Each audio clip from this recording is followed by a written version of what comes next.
Good morning, everybody. Welcome to the Sicilian Corner. This morning we have the pleasure of having Joe Ponti. Now, Joe was on with us a few months ago and did an outstanding job.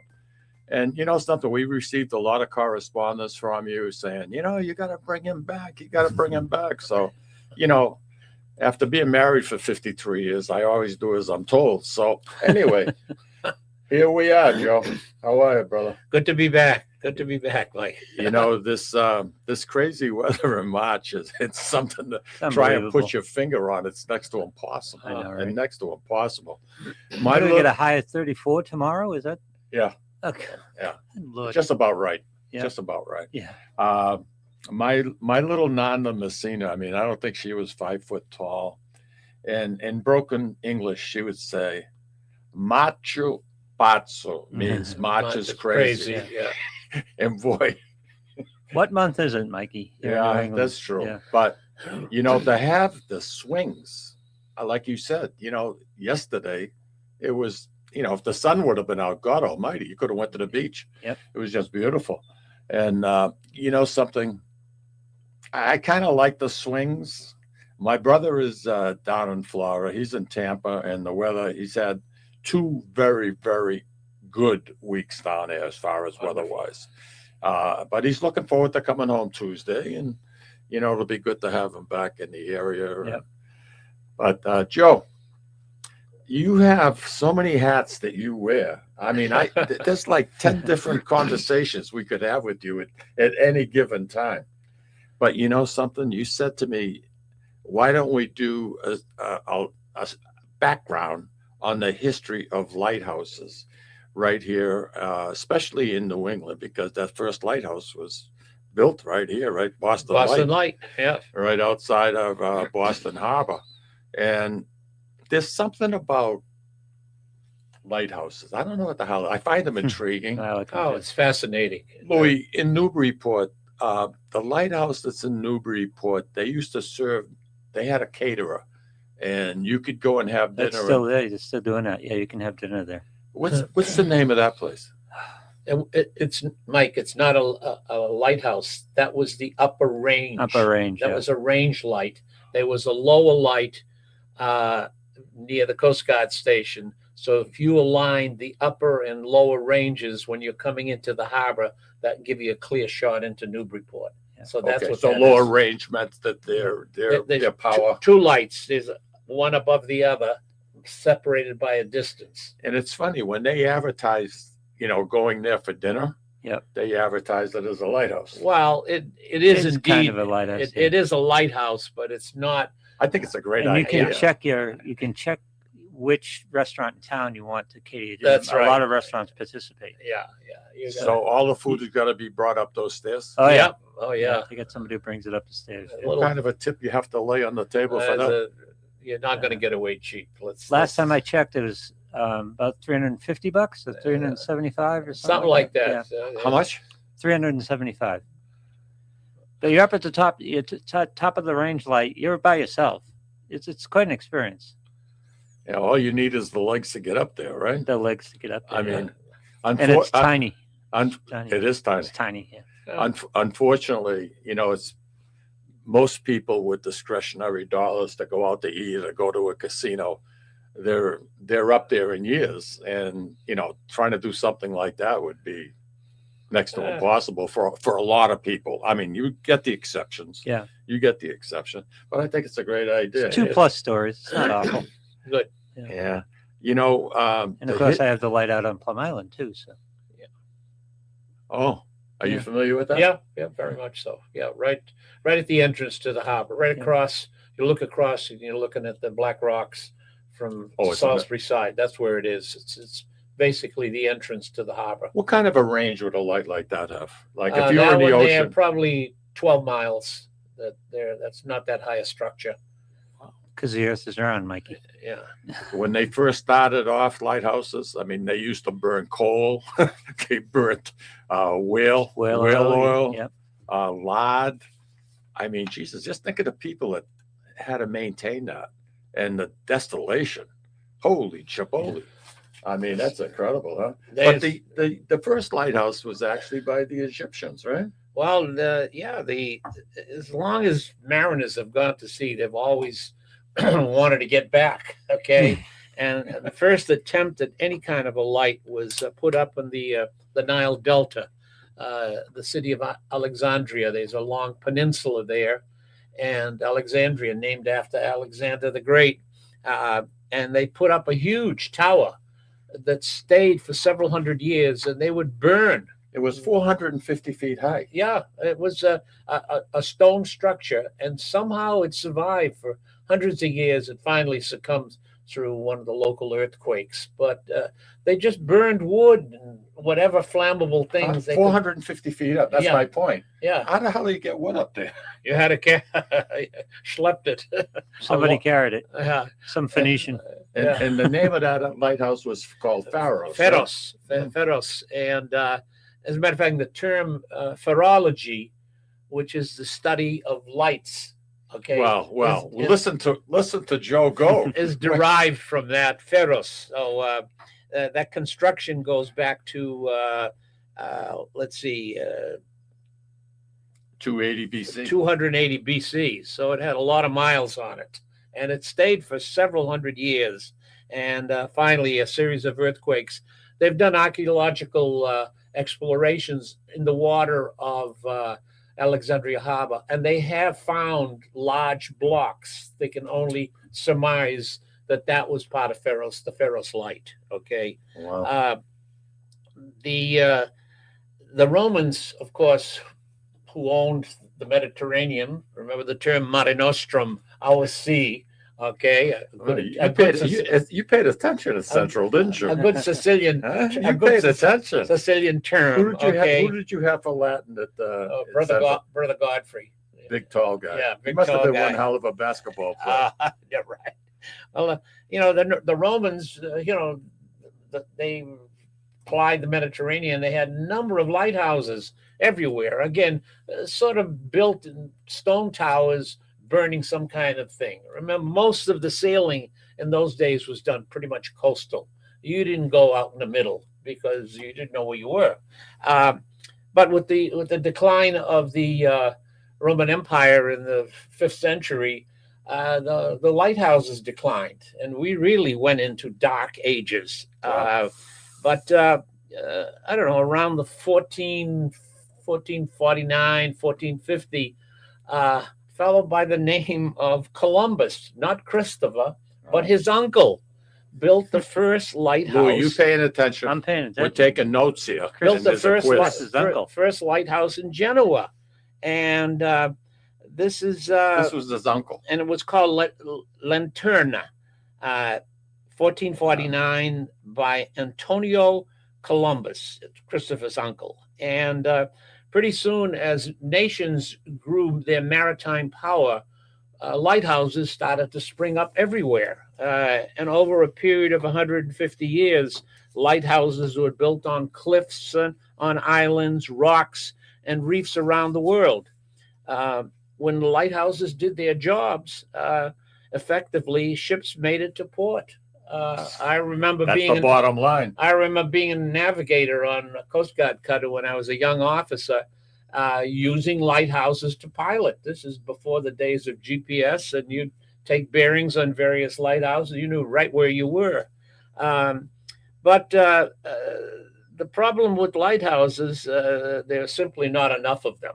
And especially How many, Joe, are left like in New England? Do you know? in New England, I know the main number has dropped to around 80. Wow. And all the lighthouses today are all automated. Yes. So there are no manned lighthouses. And but they're about 80. United States, as you go further south, the lighthouses are spaced much further apart. And they're all run by the Coast Guard?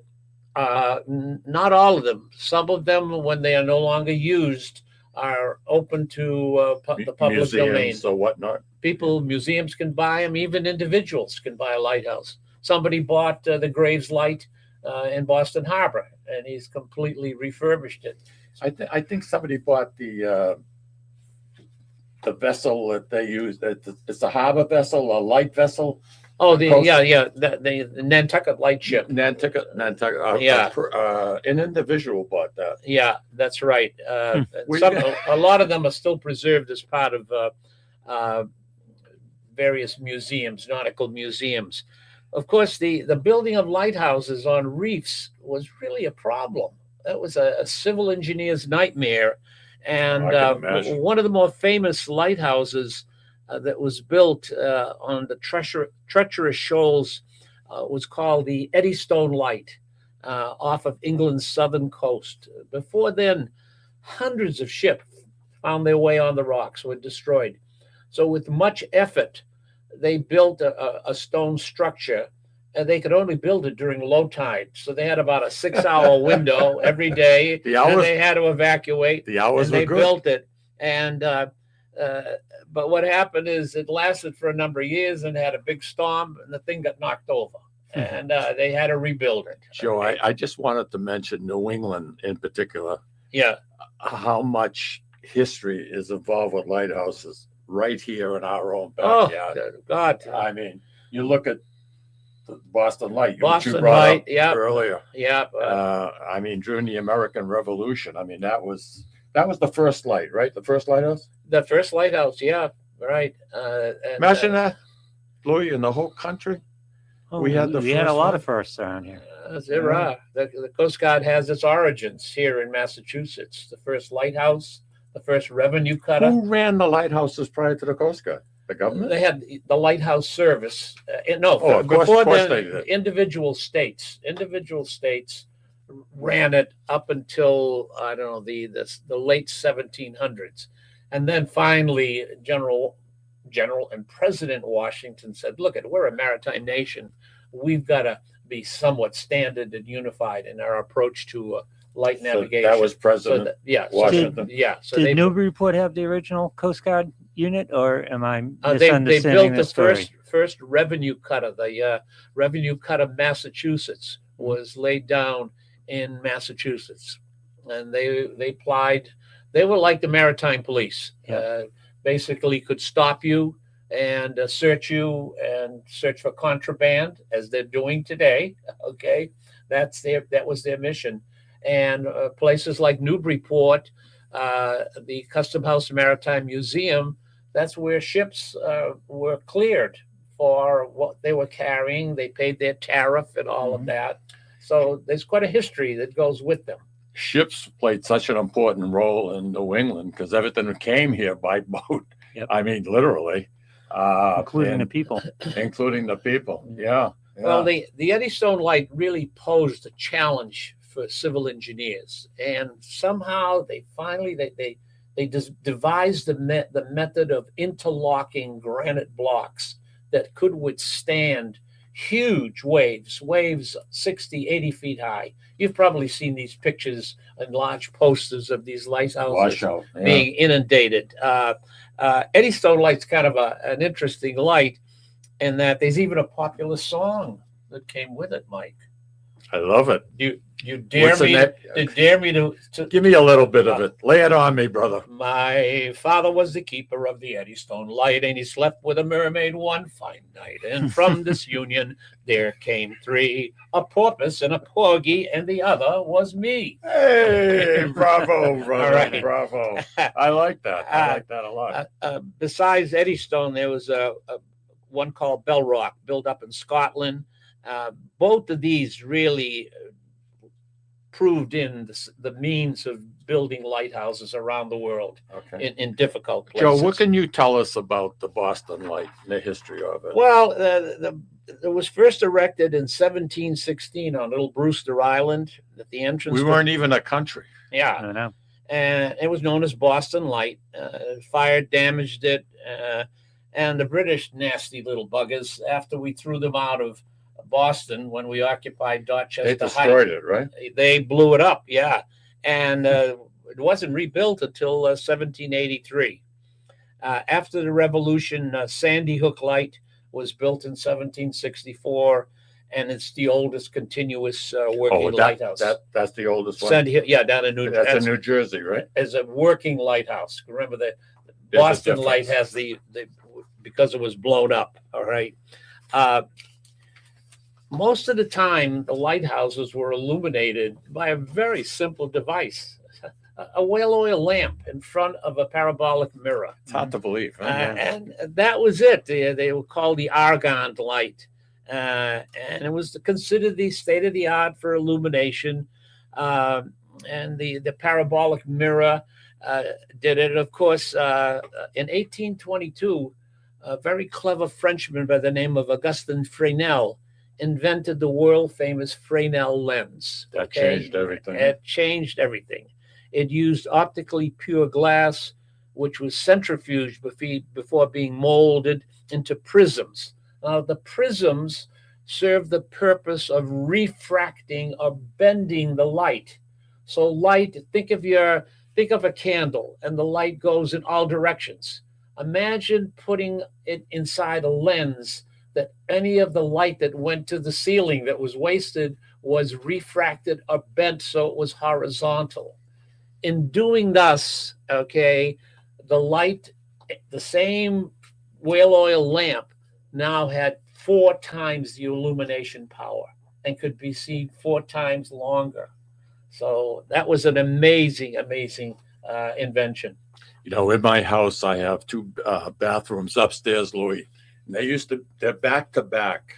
And there was a door in between the 2 of them, but it was a jealousy door. You had no privacy, really, to speak of. So when I first bought the house, the first thing I did was put up a solid wall. But once I did that, the bathroom that's inside, closest to the hallway, there was no light. So you had to use artificial light. Right. So we got this thing. They drilled a hole through the ceiling, up through the roof, and they put this, I'm going to call it aluminum for the sake of, because I don't know, but it's so shiny, it hurts your eyes to even look at it. Yeah. That thing, on a sunny day, it comes down and it reflects so much light. Everybody who uses that bathroom is looking to shut the switch off. At night, when there's a full moon, it lights up my whole hallway with no light. It's incredible, but it's so polished, so shined. It's just the way the reflection comes across. Very good. Initially, the Fresnel lens were made in France under a closely guarded manufacturing secret, but ultimately they were made in other locations, especially England. The first deployment of a Fresnel lens was in the mouth of the Gaudin estuary in France. It reached out over 20 miles and onto the Bay of Biscay. This lens was used in all new construction and retrofitted as fast as possible throughout Europe and the rest of the world.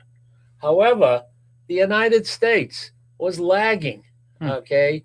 They had such a bureaucracy in the lighthouse service. They dragged their feet and did everything possible. I think the fix was in on the producers. Hey, you can't say that. Of the producers of the argand lamp. But it wasn't until the 1850s and 60s that the large-scale deployment of Fresnel lenses, the transition took place. Okay, now Fresnel lenses are manufactured in 6 basic sizes. They are known as the order of lights.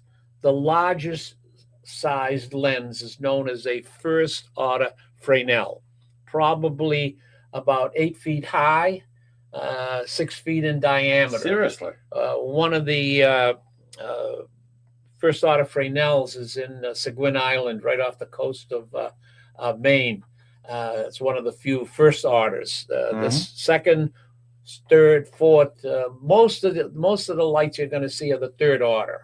You'll see Brewster Light, even Boston Light, third or fourth order lights, Pemaquid, all these names that are quite familiar. Usually they're a glass, I'll call it a glass cylinder made up of these prisms of glass. And that completely changed everything, the way lighthouses would be. Well, that's it. And then once electricity came. Well, what happened? They used oil, and finally they around the 1930s, the first electrification took place in England, but quickly the United States adopted that. And so they electrified them. And as soon as they electrified them, they were able to retire the keeper, because then they put a photo.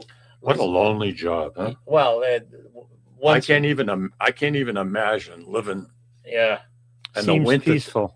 You know, the Isle of Shoals is a perfect example. I oh know, yeah, yeah. yeah. I mean, know. Jesus, Mary and Joseph. Who the hell would want to be out there in a northeaster? Yeah. Yeah. Well, each lighthouse has its own characteristic.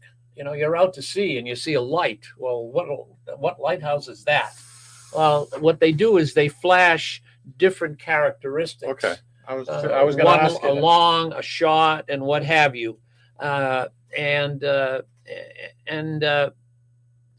of the lights actually are colored. As you come into harbor, there'll be a light that'll flash red. That means stop. If you, well, no, it says if you keep going and see the red light, you're going to end up on the rocks. Okay, usually they're at the entrance of the harbor, and the light fixture is split. As long as you see white, you're on the right channel. If you start seeing red, you've drifted off. You're in a dangerous channel. All right. And I think we talked about other kind of lights. One of them that's very familiar in the Boston area is off Cohasset. It's called Minot's Ledge Light. If ever you're flying into Logan, making the approach, you fly right over it. Really? Okay. And the little nostalgia of, Joe, hold your thought because I have to take a break. okay. And we'll be back with you. And you know something? The history, especially here in the wing. I want to talk a little bit more about local lighthouses Okay, here, will especially do. in the main area. I know New Hampshire got screwed because we have such a small coastline. Yeah. I mean, I don't think, what is it, 18 miles? That's Louis? it. 17 miles, something Yeah. like that. Yeah. I mean, you look at Maine. Oh my gosh. And we'll talk about that when we come back. Okay. All right, Louis, why don't you take us out, pal?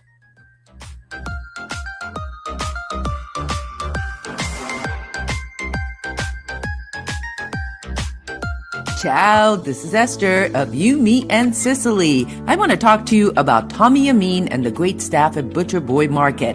Families, foodies, and home chefs Butcher Boy to talk good food and create traditions. They offer the best in quality cuts of beef, pork, lamb, poultry, and restaurant-style steaks and chops. Produce? All of their produce is hand-selected to complement any meal or even to make it your main course. Their deli serves fresh roast beef, turkey, and beautiful imported Italian cold cuts, cheeses, and antipasto.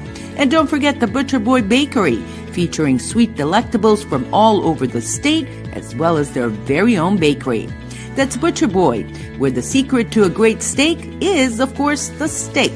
Located at 1077 Osgood Street in North Andover, Massachusetts, in the Butcher Boy Plaza. Ciao! Legacy Care Law Firm provides estate planning and elder law services to people in the greater Merrimack Valley and southern New Hampshire areas with offices in North Andover and Woburn, Massachusetts, as well as Nashua and Salem, New Hampshire. Discussing family and financial matters with an attorney can be intimidating, but our goal is to help you prepare for the future as you preserve your legacy. We help clients qualify for government medical benefits and ensure their estates are preserved for their families so they don't need to worry about their estate being wiped out by high nursing home expenses. Legacy Care Law Firm attorneys are here to support your journey toward a more secure financial future. This is Tom Zappala. Located in the heart of downtown Haverhill, the Haverhill Beef Company is a full-service, old-fashioned butcher shop and meat market that continues to be a valued family tradition since 1952. Peter and Monica Carboni's Haverhill Beef offers individualized service from an outstanding selection of marinated sirloin tips, homemade sausage, marinated chicken, and thick, juicy Chairman Reserve steaks. Your family deserves the best, so call Peter at 978-374-4795 or visit their website at www.haverhillbeef.com. At Catadella Funeral Home, we reinvest in our business to provide your family with the best facilities. It begins with a beautifully landscaped exterior, parking for 250 vehicles, and a comfortable and inviting access to our renovated interior. Funerals can be costly, so you should review and compare plans to make sure you receive services that are fairly priced. I invite you to experience the Catadella difference in cost, facility, and service. Catadella's honoring and celebrating the lives of the people we loved, providing exceptional care since 1929. Italian artisan cuisine combines simple, fresh ingredients with time-honored preparation to create an incredible culinary experience. At Tuscan Kitchen, located in Salem's historic Depot District, talented chefs prepare everything in-house from scratch for all to see. Guests enjoy their meal literally in our kitchen as food is prepared right in front of you. Wood ovens burn from morning till night, roasting vegetables, baking bread, and firing delightful thin-crust pizzas. Prime steaks are seared on a wood grill. A rotisserie slowly roasts marinated whole chickens and lamb, while a pasta maker creates fresh fettuccine. More than just artisan cuisine, Tuscan Kitchen features the wine bar, live entertainment, weekly wine tastings, and elegant private dining and event space. Call 603-952-4875 or visit TuscanKitchen.com to make a reservation and learn more about the culinary adventure that awaits. In Italy, cooking is an art form. Tuscan Kitchen. Experience artisan Italian.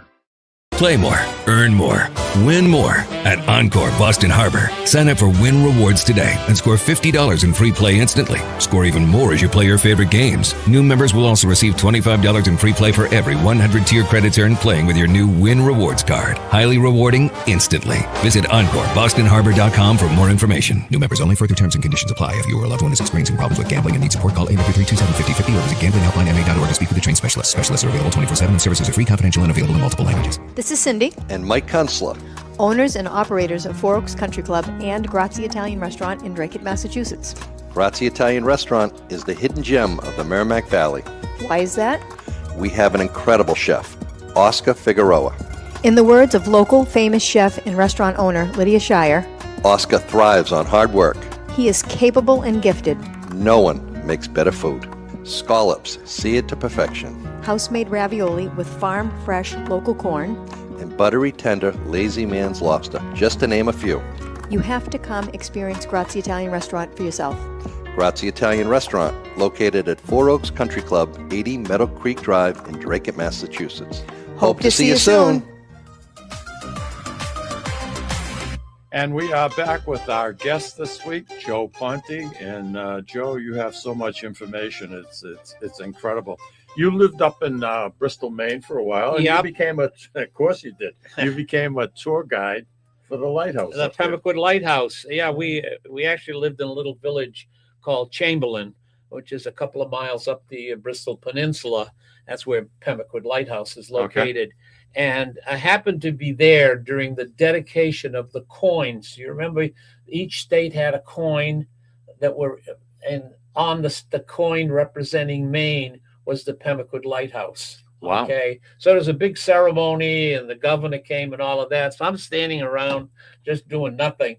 And people were saying, yeah, we're going to open this building tomorrow for the first time and people will be able to go up to the cupolas. And I'm like, yeah. So I used to do this kind of tour guiding. And all of a sudden somebody said, you a tour guide? I said, yeah, I did that in Boston for a number of years.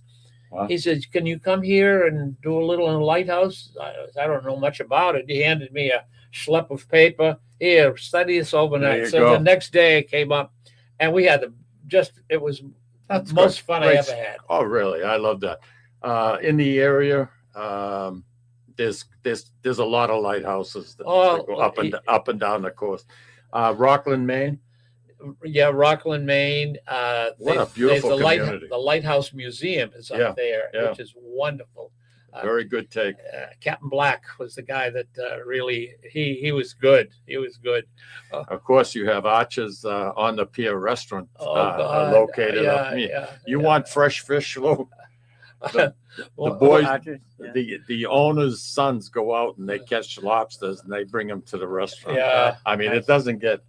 We in Bristol, there was a place we used to go to, Muscongus, right on the dock. I heard of it. I've never been there, but I heard of it. Pick the lobster out. You get a 2-pounder. Oh, it's good. Life is good, right? All you need is some steamers.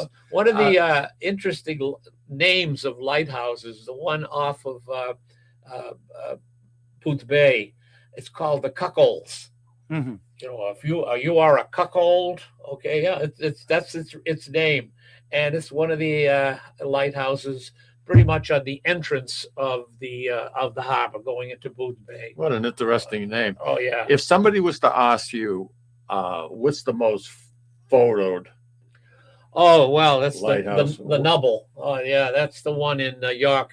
Oh man, It's nice and close. Yeah, and it's so on its own little island. And, yeah. But people take photographs. There's also we were there a couple, I don't know, maybe 3-4 years ago, Yeah. Barbara and I, and it was a windy day, and I got to tell you, boy, that water, that little reach of land. Oh yeah. This is a picture. I know it's not very good, but there you go. And what a beauty! You can look at the water, and I mean, you're in a little state park. I think it's called. It'll churn up. Oh, you'll get some gosh. rough weather. Yeah, you'll get some rough weather. But people, I wish I had $1 for every picture that was being taken. Well, probably the Portland headlight, Even the more entrance, entrance to Portland Harbor, is because it's ideal. It's just quintessential lighthouse, and it's beautiful places to take pictures from.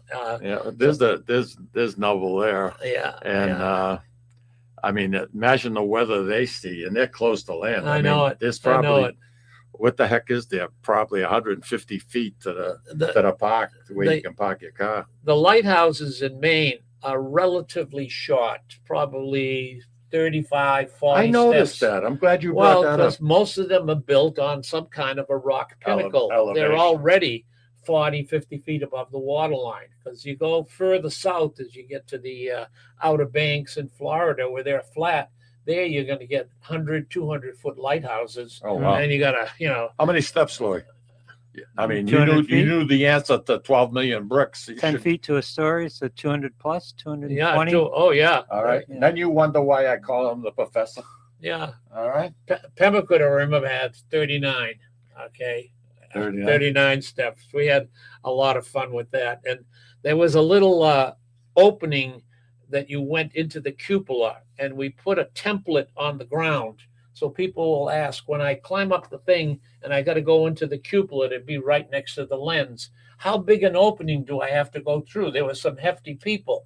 So what we did is we painted the same identical opening on the floor. If they couldn't get through it on So, the floor, they couldn't But get we used to recommend with people that sort of had a hefty wife or something like that, I said, we used to say, well, wait a minute. What did you just say? when you had, A hefty wife? No need to get gender specific. an ample wife, we would say on the way down, Curvy, not she's to worry. You'd let the wife go first, and if she got stuck, you could kind of force her down like a sausage. Are you done, or is there more? No, that's it. You're pretty well. We're getting, Can we talk, Joe?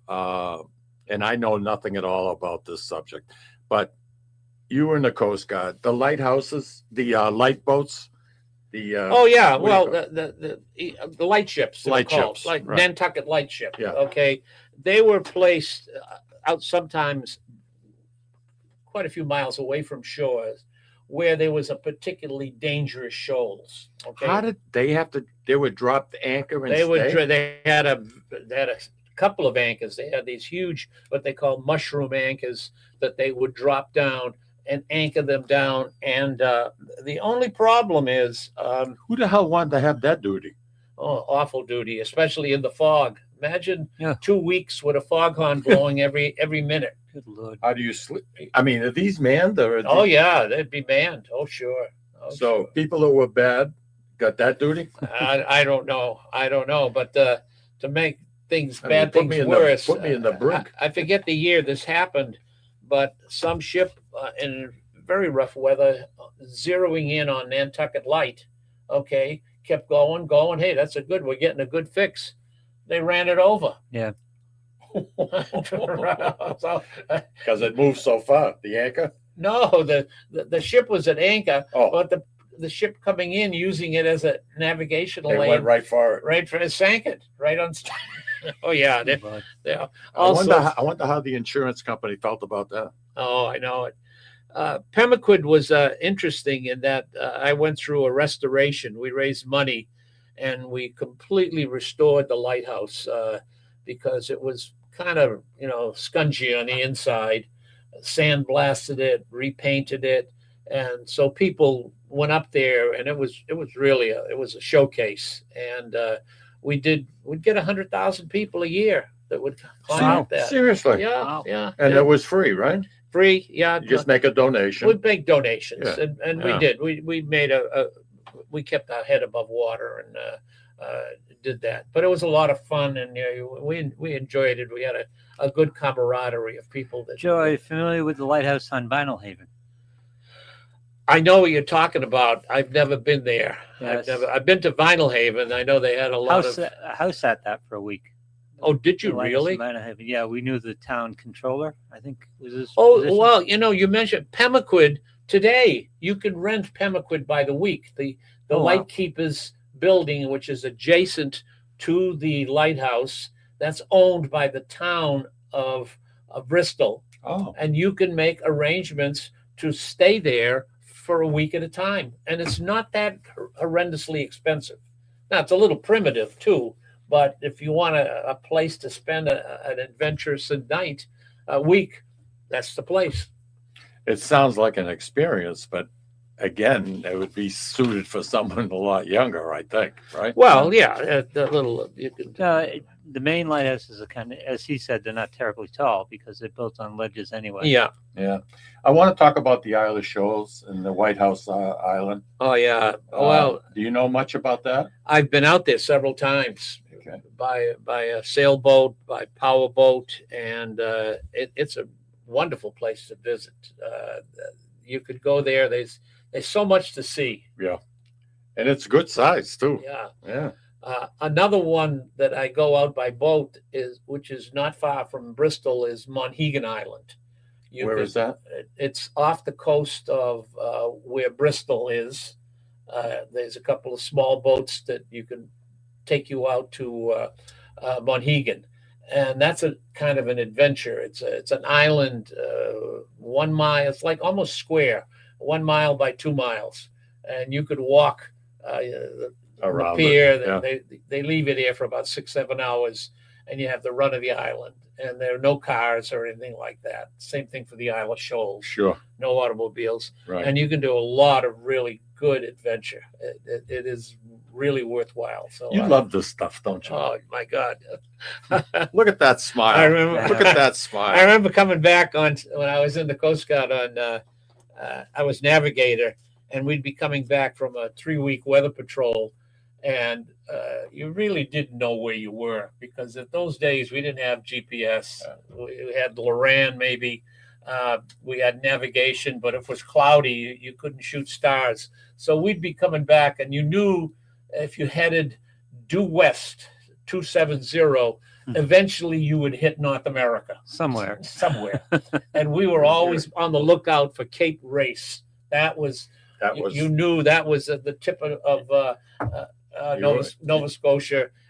Once you saw that blink, you says, "Oh, I'm home. We're home, brother. I'm home." We're okay, home. and that was a wonderful venture. So I still can't get out of my head those light ships. well, I mean, what kind of how many people would be on board something like that? 20 odd. You had to stick 20 guys on a boat and just sit in the middle Well, of the ocean? they ran the engine. They had powered to make light. I mean, you're anchored. That thing is moving all over the place. I can't even watch it on TV. I get Well, seasick. you got, it's funny. I got seasick when I first went out, but it all depends how. I got seasick on a whale watch. Well, if you left Boston Harbor and it was relatively calm, and you hit a 1-foot swell, and you're going further north, and a 2-foot swell, and then a day later you're in a 3-foot swell, you'll never get seasick. Okay. However, if you leave Boston Harbor and you make that turn heading northeast, and you're into 8-9-foot swells, believe me, everybody, the oldest bosun mate is going to get sick. Okay. Really, huh? And Tell me about that hell night, Joe, that weather night that you remember when it comes to mind, the ship just being tossed all over the place. Well, the only time, the worst we ever did, we used to go down to Guantanamo, Cuba for refresher training. And we were, fat, dumb, and happy doing our thing with the Navy. And we've completed our 3 weeks, and we were heading back not to home point when we just got an alert. There was a hurricane off the Florida, Straits of Florida, and a ship had gone aground, and we were now designated as rescue ship. So we put it at flank speed, okay, I think all of 17 knots, and headed towards the Straits of Florida. Well, man, we went right into the hurricane, and I remember on the bridge of the ship there was a little brass plate, and it said 47. That means at that point you were 47 feet above the water line. That was a calculation when you did celestial. Okay, now remember that number 47. Yep. So you're in the bridge and you're now in hurricane weather, and you look up and all you can see is the top of the wave. Oh, God. And it's maybe 50 feet above you. Oh, God. So add that. So when somebody says you're in 90, 100-foot waves, believe them. I'm freaking out just thinking about it. And I mean, the props would come out of the water and they'd freewheel. And you like this. And then when you spent 9 years doing this? No, I was only on board ship for 3 years. And when you hit a wave on the downswave, it was like a submarine. Oh, sure. Into green water. Oh yeah. Oh. But at that time, you're a young kid. You're in your 20s. You were bulletproof. That's true. You couldn't get hurt. Your mindset. Yeah. You go, yeah, baby, and then everybody would curse you out because they'd say, "What kind of a chow course did you have us on?" We had crockery going. I know you don't know the answer to this, but Louis ran the Himalaya up at Salisbury Beach. Oh yeah, I worked at it. I didn't run really? Oh my God! You want to go faster? You want to go in reverse? Yeah. I need to take a break, Joe. Oh. And when we come back, we're going to do a Mikey, and then we'll come back with you. I got one last story I'll tell you. Okay. When we finish up Mikey, tell us more. Okay. All right. Take us out, Lou.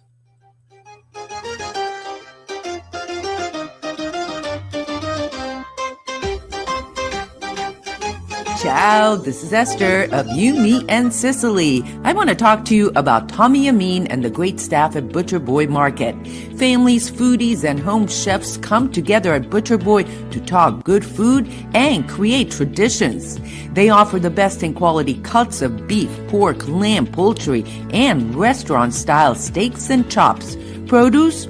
All of their produce is hand-selected to complement any meal or even to make it your main course. Their deli serves fresh roast beef, turkey, and beautiful imported Italian cold cuts, cheeses, and antipasto.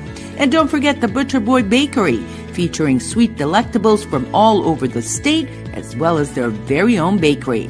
That's Butcher Boy, where the secret to a great steak is, of course, the steak. Located at 1077 Osgood Street in North Andover, Massachusetts, in the Butcher Boy Plaza. Ciao! Legacy Care Law Firm provides estate planning and elder law services to people in the greater Merrimack Valley and southern New Hampshire areas with offices in North Andover and Woburn, Massachusetts, as well as Nashua and Salem, New Hampshire. Discussing family and financial matters with an attorney can be intimidating, but our goal is to help you prepare for the future as you preserve your legacy. We help clients qualify for government medical benefits and ensure their estates are preserved for their families so they don't need to worry about their estate being wiped out by high nursing home expenses. Legacy Care Law Firm attorneys are here to support your journey toward a more secure financial future. This is Tom Zappala. Located in the heart of downtown Haverhill, the Haverhill Beef Company is a full-service, old-fashioned butcher shop and meat market that continues to be a valued family tradition since 1952. Peter and Monica Carboni's Haverhill Beef offers individualized service from an outstanding selection of marinated sirloin tips, homemade sausage, marinated chicken, and thick, juicy Chairman Reserve steaks. Your family deserves the best, so call Peter at 978-374-4795 or visit their website at www.haverhillbeef.com. At Catadella Funeral Home, we reinvest in our business to provide your family with the best facilities. It begins with a beautifully landscaped exterior, parking for 250 vehicles, and a comfortable and inviting access to our renovated interior. Funerals can be costly, so you should review and compare plans to make sure you receive services that are fairly priced. I invite you to experience the Catadella difference in cost, facility, and service. Catadella's, honoring and celebrating the lives of the people we loved, providing exceptional care since 1929. Italian artisan cuisine combines simple, fresh ingredients with time-honored preparation to create an incredible culinary experience. At Tuscan Kitchen, located in Salem's historic Depot District, talented chefs prepare everything in-house from scratch for all to see. Guests enjoy their meal literally in our kitchen as food is prepared right in front of you. Wood ovens burn from morning till night, roasting vegetables, baking bread, and firing delightful thin-crust pizzas. Prime steaks are seared on a wood grill. A rotisserie slowly roasts marinated whole chickens and lamb, while a pasta maker creates fresh fettuccine. More than just artisan cuisine, Tuscan Kitchen features the wine bar, live entertainment, weekly wine tastings, and elegant private dining and event space. Call 603-952-4875 or visit TuscanKitchen.com to make a reservation and learn more about the culinary adventure that awaits. In Italy, cooking is an art form. Tuscan Kitchen. Experience artisan Italian. Play more, earn more, win more at Encore Boston Harbor. Sign up for Win Rewards today and score $50 in free play instantly. Score even more as you play your favorite games. New members will also receive $25 in free play for every 100 tier credits earned playing with your new Win Rewards card. Highly rewarding instantly. Visit EncoreBostonHarbor.com for more information. New members only. Further terms and conditions apply. If you or a loved one is experiencing problems with gambling and needs support, call 833-273-5050 or visit GamblingHelplineMA.org to speak with a trained specialist. Specialists are available 24/7 and services are free, confidential, and available in multiple languages. This is Cindy. And Mike Kunstler. Owners and operators of Four Oaks Country Club and Grazie Italian Restaurant in Drake, Massachusetts. Grazie Italian Restaurant is the hidden gem of the Merrimack Valley. Why is that? We have an incredible chef, Oscar Figueroa. In the words of local famous chef and restaurant owner Lydia Shire, Oscar thrives on hard work. he is capable and gifted. No one makes better food. Scallops, seared to perfection. House-made ravioli with farm-fresh local corn. And buttery, tender, lazy man's lobster, just to name a few. You have to come experience Grazie Italian Restaurant for yourself. Grazie Italian Restaurant, located at Four Oaks Country Club, 80 Meadow Creek Drive in Drake, Massachusetts. Hope to see you soon.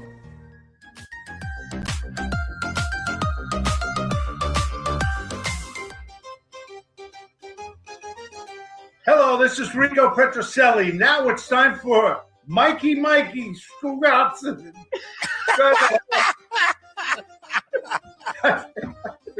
Time for Mikey. Oh, Hold on. Take two. Hello, this is Rico Petroselli. Now it's time for Mikey. Tell us more. Unbelievable. I don't know. I want to talk about baseball because yesterday, as you know, the Red Sox ended up opening up their campaign for 2026. And baseball, Joe, is America's oldest major sport, and it's been played professionally since the late 1800s. It's a game of rituals and traditions, and I'm sure you agree with me. From the bat meeting the ball to the seventh inning stretch, vendors balancing trays on top of their heads as they're taking care of the people in the stands. And one thing that surprises me, and I know Louis is quite disappointed in this, is in Major League Baseball game, you'll never see a cheerleading squad. I am disappointed. I know you are. I know you. You're right. Other countries like Japan, South Korea, Taiwan, cheerleaders are common at baseball games. Why not here? Yeah. They bring music, dance, and rhythm to the stands. In the United States, it's football, basketball. They're the ones that really feature cheerleaders as an essential part of the show. But in baseball, the field remains untouched by that culture. It doesn't seem fair. Doesn't. One of the clearest explanations comes from the history of cheerleading. And between in college and in football, because in college, football, basketball, huge college sports. And cheerleading began at those same colleges and grew alongside those games. As they got bigger, they had more cheerleaders. Baseball, on the other hand, was never a major college sport. It thrived in professional leagues and local clubs instead, and we all know that. When football stadiums were filled with student sections and cheer squads, baseball park had no equivalent, no answer to that. Both basketball and football were considered collegiate sports first, which helped cheerleading take a root there. Baseball didn't follow that path whatsoever. Even beyond history, many fans argued that baseball's slow and steady pace does not suit cheerleading. It is likely it never will, Louis, which dismays me, to be honest with you. Major League Baseball in general does not like to change too much, but yet they changed how to call a strike. They have that automatic call. Yep. You got Oh, I mean, yeah. they're changing, but not the cheerleading. Another reason is probably the way the baseball stadiums are set up. Where do you keep them? Where do you keep the cheerleaders? Do they get on top of the dugout? Then they're in the way of the expensive seats. Wait a second. They all have mascots. They can have cheerleaders. Well, mascot's one person. And speaking of mascots, Well, and more than one. well, I know there's many more than, ballparks. but we'll talk about Wally. Yeah. I mean, this guy's got Well, such, Wally's got his girlfriend. What's his girlfriend's name? She's around. yeah, but she's like on the side. He's really Yeah. the main character. Yeah. He gets paid. You ready for this? Oh no! I want you to pay that. This is going to upset me. This is going to piss you off. Go ahead. How much? $2,000 a game. Wow! Wow. $2,000 a game to go and take pictures with Rugrats, to go and take pictures. $2,000 a game. The last year he made $225,000. Tommy Zappler thinks he's got it made. This guy beats him. Wow! It beats So him. you got to wear that outfit. Which I must don't. smell Let me like tell all you. high heaven. Let me tell you something. $2 grand Yeah. for 3 hours. It's true. Where can I sign up? Oh, wow. I mean, it's Oh my unbelievable. God, that is. That's what I get for this show.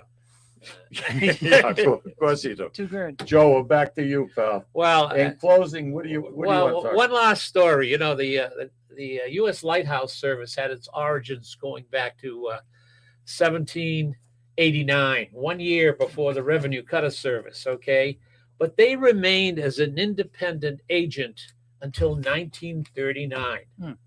They were basically very well funded. You might say on the heavy side, very bureaucratic, very antique, not reticent to change. Well, think of the world in 1939. All right, the war was erupting in Europe. FDR was handcuffed by the Neutrality Acts. He really wanted to do something, but he couldn't. And a Buick weighed And 10,000 pounds. And he said, boy, I wish I had some extra money. Where do I get some money? So he turned to one of his cabinets. Where do I have money? He says, well, you know, the Coast Guard reports direct to the Lighthouse Service president reports right to you. They have a huge budget. He says, they do? He said, yeah. He says, you can do whatever you want with them. So he said, good. Let me write a presidential order. I'm going to make them part of the Coast Guard, and anybody that doesn't like it, they can retire. And those that stay with me, you're going to start now get paid as a military person, less than half. Okay, and with the money that he got that, they added 4,000 more people to the Coast Guard. And they took surplus World War I 3-inch guns and mounted them all on buoy tenders. So behind the scenes, there's Roosevelt. I love playing this. by the year on the Neutrality Act, and he added 5,000 Coast Guard people. He armed his buoy tenders, which became anti-submarine in the early days of the war. Wow. All right, and you got to give it to FDR. He was gutsy. So that's a little story. Boy, he I'll was end it with. well liked too. Yeah, He was well liked. yeah. Now, Joe, I know there are lighthouses in the Great Lakes area. Oh, Are yes. there other inland parts of the United States that see lighthouses? No, primarily as a matter of fact, the most lighthouses in the United States exist in the Great Lakes.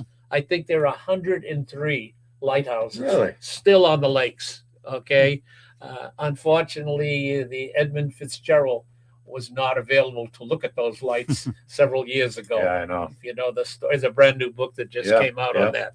But that's where it is. The Coast Guard is chartered to where they manage on the navigable waters of the United States. Okay. Okay, so the Great Lakes is primarily, and then of course the east and west coast is in the Gulf.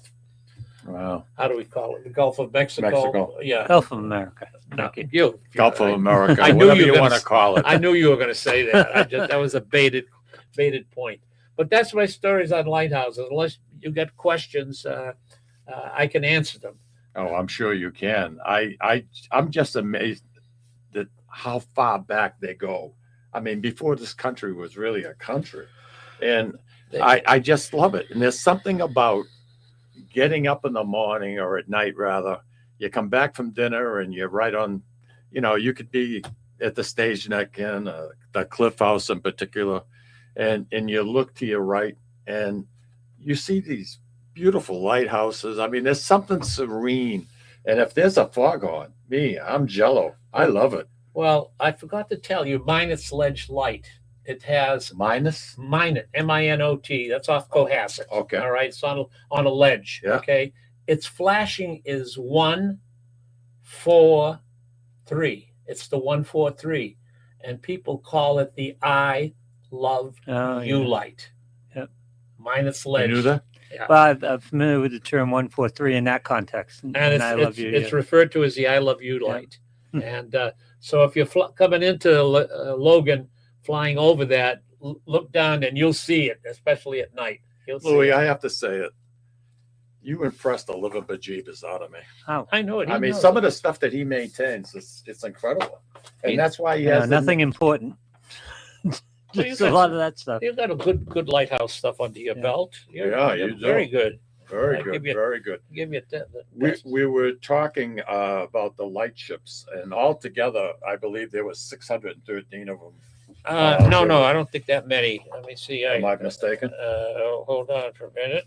That's all right. The light ships, we had at one time a total of 42. That's what I said. We had 42 light ships.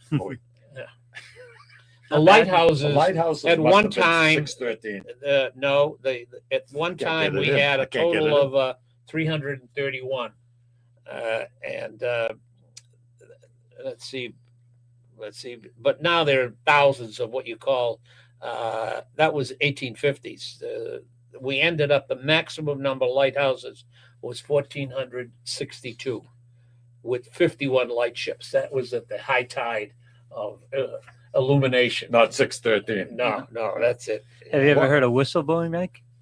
A whistle blowing? Whistle buoy. Yeah, sure. We got one at the mouth of the Merrimack, and it's as the waves go up and down, buoy, there's a cylinder. Blows a whistle. Yeah. It's more like a little horn. Yeah, but you'll hear that. So you can tell how bad you can tell the surf, and Where is this? We got one at the end of the Merrimack, because I know I hear it every night. But depending on the Wait a surf minute, you and go the to bed at night and you can hear that whistle in the whistle Merrimack buoy, River? yeah. Sure. It's not in the river; it's offshore a little bit, but okay. But by the frequency of the whistles, you can tell how bad the surf is, what You the know condition that- of the ocean is. Wow. Yeah. I didn't know any of that. Yeah. It's another navigation I'm glad I tool. got up this morning. I don't know about you folks, but Mikey's very happy he got up this morning. You This know, is the interesting. Merrimack River and the breaking waves is second only to the Columbia River. Yeah, it's very dangerous. It's a dangerous river. It's number one, you get a flooding tide coming out of the Merrimack at 6 knots, and you got an incoming wind. All right. You'll get 12, 14-foot waves. All right. It's not that deep. And the problem is you can sometimes bottom out. Yeah, you get a storm surge, and you can go to the mouth of the Merrimack and watch the Coast Guard drill, and it's just amazing what they're doing out there. They get those ships going in that surf and those waves. It's amazing. Not for me. They rescue more people there that are, All right, let's teach them something, Joe. Navigation lights, red and green. Which goes on which side of the boat? Red, right. Oh, the starboard is green and the port is red. But it's red, right return. Yeah. Put the light on your right when you're coming back to port. Yeah. I have a hard time driving a car, all right? I mean, knock it off. Just a quick story. My brother was like 15 years old. He was a busboy at the Butcher Boy Steakhouse, and he had to be at work for 5 o'clock that day. And we were at the beach. I went over to Hampton, rented one of the motorboats there in Hampton Harbor. Good Lord, So really? I went out, and I'm paralleling Hampton Beach. We're in Salisbury now, but I got a little too close to the rocks, and it flooded the engine. I couldn't get it going. So now we're drifting. You're drifting. We're going out. My brother's going, I got to be at work by 5. I'm scared to death about what's going on because water is actually coming in the boat. Yep. And finally, we had a guy saw me standing up, waving like crazy, and he towed the boat in, and we brought it back to Hampton. But boy, I was scared. I'll tell you what's more terrifying than that. When I was a kid, my mother used to hang out at the reservation all the time. So we'd go out on that jetty, kids, and climb out to the end. Yeah. And we had no idea of the tide at that point. And half the time the tide be coming in, I got caught there. trying to get back in. Yeah. During a tide coming Oh, in. It's I terrifying. tell you, I was not that good a swimmer.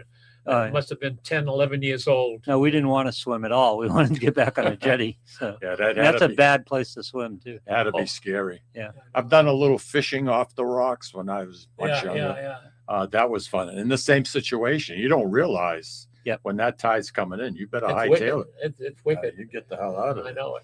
Hey, Joe. Beach, Badger. Absolutely. Hey, everybody, have a wonderful, wonderful week, and make sure you wear your winter coat tomorrow. Oh, yeah. And don't forget Palm Sunday. That's it.